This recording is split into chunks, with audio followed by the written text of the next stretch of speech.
Per the roster amendment listed next is Amendment 030, offered by the gentleman from California, Mr. Swalwell. Would the gentleman like to offer his amendment? Yes. The clerk shall report the amendment. Amendment to the amendment in the nature of substitute to H.R. 3696, offered by Mr. Swalwell.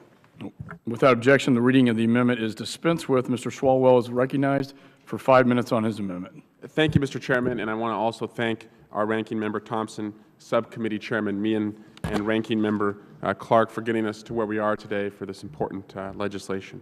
My amendment would be a small but important improvement to this bipartisan bill. It would ensure that the Department of Homeland Security, DHS, continues working with our Department of Energy national laboratories to accomplish its cybersecurity mission. I'm honored to represent in Livermore Valley, Lawrence Livermore and Sandia National Laboratories, both located near Silicon Valley in the Tri-Valley in Livermore, California. They're best known for their role in keeping our nuclear stockpiles safe and secure. Building on their expertise in engineering, science, and computing, both institutions employ world-renowned scientists doing cutting-edge research and analysis in a variety of subjects, including cybersecurity. And I just want to provide a few examples. At Lawrence Livermore, they are applying their expertise in supercomputing to improve the detection of threats in real time and understanding software vulnerabilities in a timely manner. It's also working to develop a better conception of computer networks and how they're connected. At Sandia National Laboratory, which has been working to protect cyber networks for years, they recently opened the Cybersecurity Technologies Research Laboratory, also known as CTRL. This facility allows experts from the lab, in the private sector, and in academia to come together and collaborate to solve cybersecurity challenges. Sandia also has what it's called a Center for Cyber Defenders. It's a high school program which takes high schoolers, also undergraduates and graduate students, and provides them with real-world experience with computer security. Through this program, Sandia is helping to train who we desperately need, the next generation of cybersecurity professionals. Section 103 of the amendment, in the nature of a substitute, directs the DHS Secretary to coordinate with a variety of partners, including the Federal Government, in protecting our critical infrastructure from cyber attack. Due to the unique governing structure of the labs, which operate as GOCOs, government-owned, contractor-operated facilities, there may be some uncertainty as whether or not they would be included in the term Federal Government.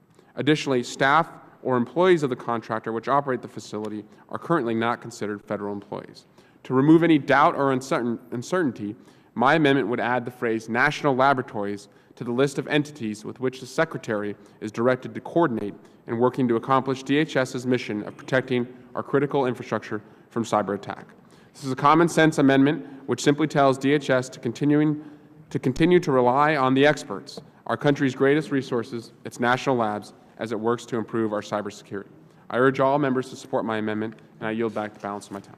Is there any further discussion on the amendments?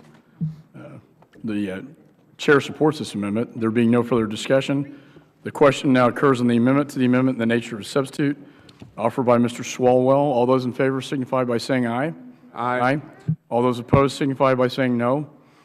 In the opinion of the Chair, the ayes have it, and the amendment is agreed to. Per the roster agreement listed next is Amendment 032, offered by the gentleman from California, Mr. Swalwell. Would the gentleman like to offer his amendment?